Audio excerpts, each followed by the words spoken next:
ruwan da ya haɗiye ko'ina ɓangare ne na farko na ambaliyar Maiduguri.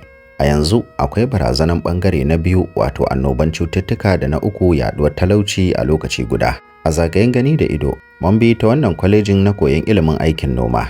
Ita kam har yanzu tsandim take a cikin ruwa. Wasu ɓangare na cikin ta ma ruwa ya kai rabin ƙosasshen mutum. Duk da rashin sanin mai ruwan ya ƙunso, a haka yara da matasa ke wanka a ciki. Duk inda ido ya juya yanzu kidayan asaran dukiyoyi ake yi a wasu gidajen ma har da na rayuka. Baya ga shara da bolan da ruwa ya gauraya ya tura cikin gari. Wannan ɗaya ne daga cikin misalan dubban sokawai da ruwa ya rubta su, kuma ya yi gaba da ba hayan mutane ya haɗa da ruwan rijiyoyin gidaje. Haka labarin ya yi muni a wurare kamar Custom Area, Shehuri, Gwange, 505 Housing Estate, College of Agric, Abachuwa, Maro-Maro da tsohuwar Maiduguri.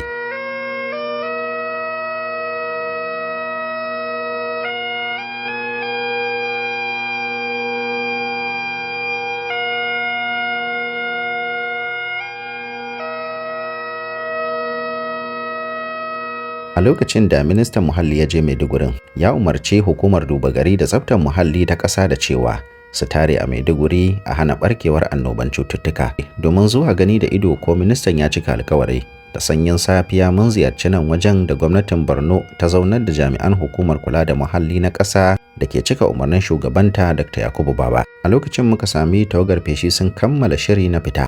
Sai kuma jami'an duba garin da suka taru domin fita aikin tsaftace muhalli a yankunan da ruwa ya daidaita. Mun zo nan training ne fatanin flooding da ya affect mutane. Dan uwan mu duk ya taba su, yanzu mun yi training akan how to disinfect the areas.